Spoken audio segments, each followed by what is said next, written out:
Movie start होते ही हमें दिखाया जाता है कि कुछ अजीबोगरीब किस्म के लोग एक लड़की पर रिचुअल कर रहे होते हैं और वो कोई आम रिचुअल नहीं बल्कि डिमोनिक रिचुअल परफॉर्म कर रहे होते हैं। इसी दौरान ये लोग अपना गला काट कर अपनी ही जान ले लेते हैं। अपनी जिंदगी को सेक्रीफाइस करने के पीछे इनका मोटिव उस शैतान को पावरफुल बनाना होता है जिसको ये मानते हैं। फिर हमें दोबारा वो लड़की दिखाई जाती है जिस पर रिचुअल परफॉर्म हो रहा था। तब वो सो रही होती है और एक बुरे ख्वाब से उसकी आँख खुल जाती है और वो उठकर बैठ जाती है। हालांकि अब तक उस वाक़ये को 5 साल हो चुके थे, लेकिन अभी तक वो उसके शौक से बाहर नहीं आ रही और यही वजह थी कि अक्सर उसे बुरे बुरे ख्वाब आया करते थे। इस लड़की का नाम ग्लोरिया होता है जो अपनी मदर रुथ के साथ रहती है। ग्लोरिया की एक गर्लफ्रेंड जॉन भी होती है। हालांकि ग्लोरिया की मदर उसके इस रिलेशन से खुश नहीं थी, लेकिन फिर भी ग्लोरिया और जॉन एक दूसरे के काफी क्लोज थी। फिर हमें दिखाया जाता है कि ग्लोरिया जॉन के साथ एक थेरेपी सेशन अटेंड कर रही होती है और वहाँ पर जब ये एक औरत अपने ऊपर किए गए अपने हस्बैंड के जुल्म को बता रही होती है, तब जॉन उसे कहती है कि हर बात को गॉड पर नहीं छोड़ा जाता और तुम्हें अपने हस्बैंड पर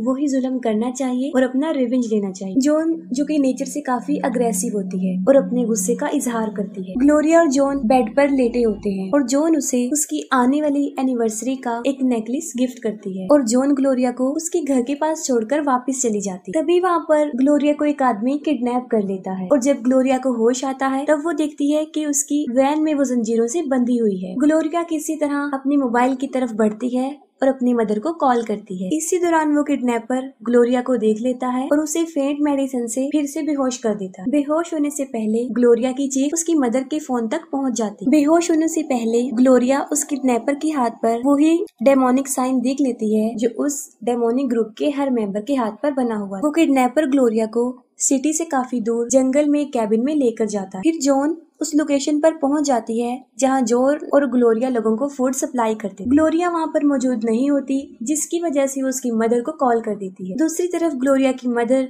जो उसे पूरे घर में ढूंढ चुकी होती है और उसके ना मिलने पर वो वही वॉइस मैसेज सुन लेती है जिसमें ग्लोरिया की चीख होती है। फिर ये दोनों पुलिस से ग्लोरिया के किडनैप होने की बातें करते हैं और जॉन ग्लोरिया के मिसिंग होने में उसकी मदर से भी ज्यादा परेशान थी और वो एक अग्रेसिव टोन में पुलिस ऑफिसर्स को ग्लोरिया को ढूंढने को कहती है और खुद भी इस बात का डिसीजन लेती है कि वो भी ग्लोरिया को ढूंढेगी। वो चर्च में बहुत सारे लोगों को इकट्ठा करती है और उनके जरिए ग्लोरिया को ढूंढने का फैसला करती है। दूसरी तरफ ग्लोरिया जिसे फिर से बुरे बुरे ख्वाब आना शुरू हो जाते हैं और जब उसे होश आता है तो वो उस किडनैपर को पहचान लेती है कि ये भी उनमें से एक है जिन्होंने आज से 5 साल पहले उस पर रिचुअल किया। किडनैपर उसे कहता है कि ये सब कुछ वो उसे सेव करने के लिए कर रहा है और वो उसे लिमिटेड टाइम के लिए यहाँ पर रखेगा और जब खतरा खत्म होगा तो वो उसे यहाँ से आजाद कर देगा। लेकिन ग्लोरिया को उसकी बातों की कुछ समझ नहीं आ रही हो। फिर कुछ टाइम गुजरने के बाद ग्लोरिया उस आदमी से पूछती है कि वो उसके साथ ऐसा क्यों कर रहा है। वो कहता है कि 5 साल पहले जब तुम पर रिचुअल हो रहा था तब मैंने तुम्हें देखा था, तब मुझे ये बात ठीक नहीं लगी थी और जब सब लोग अपना गला काट कर जान दे रहे थे उस दौरान मैंने गला काटने का ड्रामा किया था। उसने सुसाइड नहीं किया और वो वहाँ से भाग गया। और वो फिर से कहता है कि ये सब मैं तुम्हें बचाने के लिए कर रहा हूँ। और फिर उस किडनैपर को हेलुसिनेशन आना शुरू हो जाते हैं जिसमें वो देखता है कि ग्लोरिया उसे सीड्यूस कर रही है। फिर जब वो होश में आता है तब वो देखता है ग्लोरिया की तबीयत खराब हो रही है, उसके मुंह से ब्लड आ रहा है। ग्लोरिया की तबीयत और ज्यादा खराब होती जा रही थी। तभी दूसरी तरफ पुलिस को ग्लोरिया के बाहर वही नेकलेस मिल जाता है जो जॉन ने उसे गिफ्ट दिया था। जॉन भी ग्लोरिया के मिसिंग पोस्टर हर जगह लेकर जाती है और लोगों से उसके बारे में पूछती है। तभी एक लड़का उसे कुछ बताने से मना कर देता है जिससे वो गुस्से में आ जाती है और चाकू निकाल के उसके गले पर रख कर पूछती है। ग्लोरिया को वही डिमोनिक ग्रुप नजर आता है और वो काफी डर जाती है। वो किडनैपर ग्लोरिया को संभाल कर उसे होश में लाता है और उन दोनों को ही हेलुसिनेशन होना शुरू हो जाता है और वो फिर से ग्लोरिया को कहता है कि तुम्हें सनराइज तक यहाँ रहना होगा, तुम यहाँ पर सेफ हो, उसके बाद सब कुछ ठीक हो जाएगा। रुथ कॉल करके जॉन को बुलाती है जहाँ पर वो पुलिस ऑफिसर भी होता है। पुलिस ऑफिसर जॉन से उस लड़के के गले पे चूड़ी रखने वाली बात और उस नेकलेस के बारे में पूछता है और अब पुलिस उस पर शक करती है और इस शक की वजह से उसे साथ चलने को बोलती है और यहाँ पर जॉन बुरी तरह अग्रेसिव हो जाती है। पहले तो वो पुलिस ऑफिसर को मार देती है और बाद में वो रुथ से ग्लोरिया के बारे में पूछकर उसे भी मार डालती है। वहाँ ग्लोरिया की हालत बुरी से बुरी होती जा रही थी और वो किडनैपर से उसका नाम पूछती है। तब वो कहता है कि मेरा नाम थॉमस है और वो पूछती है कि उसके साथ ये क्या हो रहा है। वो कहता है कि 5 साल पहले तुम्हें किडनैप करके जो रिचुअल तुम पर किया गया था वो शैतान गॉड एबिडन को इस दुनिया में लाने के लिए किया गया था और वो रिचुअल लोकस मून की रात को किया जाता है और आज भी लोकस मून की ही रात है। आज रात फिर से रिचुअल होगा और एबिडोन को इस दुनिया में लेकर आया जाएगा और इस मकसद को सामने रखते हुए उन लोगों ने ग्लोरिया को अपना सोर्स बनाया है, जिस पर वो कहती है कि वहाँ पर तो सब लोगों ने अपनी जान दे दी थी, जिस पर वो कहता है कि सबने अपनी जान नहीं दी और जॉन जो अभी तक ग्लोरिया को सर्च करने के लिए लोगों को इंजिस्ट कर रही होती है। फिर जॉन अपने घर में एक सीक्रेट प्लेस में जाती है जहाँ उस शैतान एबिडोन की डमी होती है और शैतान एबिडोन से माफी मांगती है कि ग्लोरिया उससे गुम हो चुकी है और इस बात के लिए वो खुद को पनिश करती है। और यहाँ पर एक बड़ा राज खुलता है, वो ये है कि जॉन वे उस शैतानी ग्रुप की मेंबर थी और वो ग्लोरिया से प्यार नहीं करती थी, बल्कि वो लोकस्ट मून जो कि आज की रात थी उस रिचुअल में शामिल होकर ग्लोरिया को अपना सोर्स बना के उस शैतान को दुनिया में लाना चाहती थी। और यही वजह है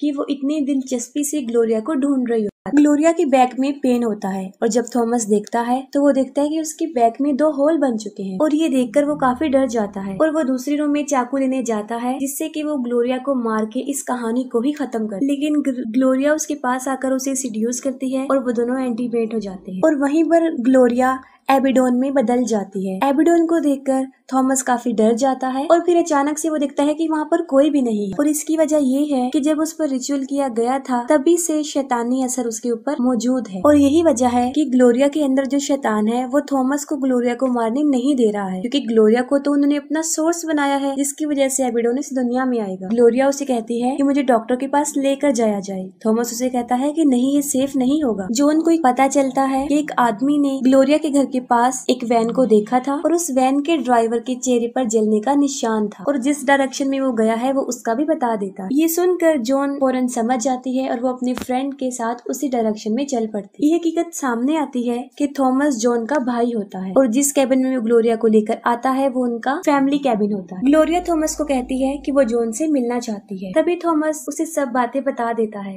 और ये भी बताता है कि ग्लोरिया ने ही उसका फेस जलाया था और उसके पाँव को तुड़वा दिया था और कहता है कि जॉन तुम्हें ही ढूंढ रही होगी क्योंकि और वो ही चाहती है कि एबिडोन इस दुनिया में आ जाए और सनराइज के होने से पहले यहाँ से निकलना किसी खतरे से खाली नहीं हो सकता। ग्लोरिया जब कैबिन में अकेली होती है तब वो शैतान एबिडोन को देखती है और वो उसे देखकर डर जाती है। वो वहाँ से भागती है और आकर थॉमस को बताती है। थॉमस वापस उसे कैबिन में लाता है और वो देखता है कि ग्लोरिया के बाल झड़ते जा रहे हैं और उसके बैक में जो 2 होल बने थे वहाँ से भी विंग्स बाहर आ रहे हैं और वो फौरन समझ जाता है कि उसके अंदर जो शैतान डाला गया था अब वो बाहर आ रहा है। यहाँ पर थॉमस ग्लोरिया को मारने का फैसला करता है, लेकिन उसकी इतनी बुरी हालत देखकर वो उसे गोली में नहीं मार पा रहा होता। तभी ग्लोरिया के अंदर जो शैतान था वो उसे बोलता है कि जब मेरा रीबॉर्न होगा तो सबसे पहले मैं तुम्हारी ही सोल लूंगा। ये कहकर वो शैतान थॉमस पर हैवी हो जाता है और उसे उसके जलने की विजन्स दिखाकर काफी डराता है। थॉमस काफी डर जाता है और कैबिन से बाहर भाग जाता है। दूसरी तरफ जॉन थॉमस की वैन के पास पहुंचती है और थॉमस की वैन के अंदर ग्लोरिया के फोन को देखकर कंफर्म कर लेती है कि वो पहुंच गई है। तब वो उस फ्रेंड को भी मार देती है और जब जॉन थॉमस को देखती है तब वो उस पर अटैक कर देती है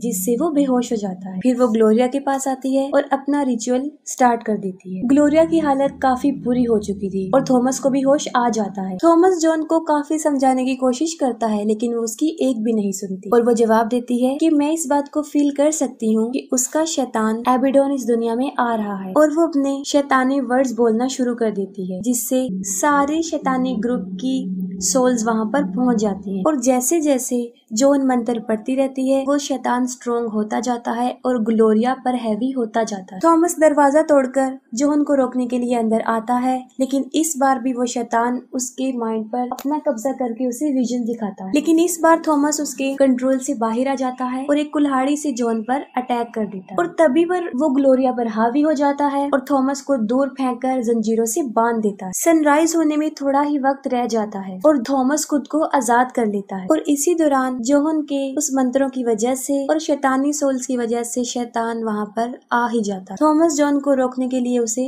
मार देता है और वहाँ पर सब सुकून हो जाता है। थॉमस ग्लोरिया को वहाँ से लेकर बाहर आता है जहाँ पर सनराइज हो रहा होता है। थॉमस ग्लोरिया को कहता है कि मैंने तुमसे प्रॉमिस किया था ना कि मैं सनराइज होने तक तुम्हें बचा लूंगा, और ग्लोरिया को होश आता है तो वो जिंदा होती है। थॉमस उसे जिंदा देखकर काफी खुश हो जाता है। ग्लोरिया उसे कहती है कि मैंने भी कहा था कि मैं सबसे पहले तुम्हारी ही सोल लूंगी, और वो उसे मार डालती है और ग्लोरिया शैतान की तरह ही धाड़े मारने लगती है और शैतान एबिडोन की तरह उसके विंग्स बाहर आ जाते हैं। और यहाँ ये बात क्लियर हो जाती है कि ग्लोरिया अब ग्लोरिया नहीं रही, बल्कि वो शैतान एबिडोन में कन्वर्ट हो और एबिडोन एविल्स का एंजल माना जाता है। एबिडोन को डिस्ट्रॉय की तरह ही डिस्क्राइब किया जाता है कि वो तबाही मचा देता है और वो लॉकर्स का भी मालिक होता है, उन टिड्डियों का जो एक झुंड की सूरत में हमला करती है। एबिडोन की बॉडी एक घोड़े की तरह है, उसका फेस इंसानों जैसा है और बाल लड़कियों जैसे। सब मिलाकर ये कि वो बहुत ही खतरनाक किस्म का शैतान है और वो इतना खतरनाक है कि डेमन भी उससे डरते हैं। यहाँ पर हमें शैतान एबिडोन के बारे में काफी कुछ पता चल जाता है और इसके साथ ही मूवी एंड हो जाती है।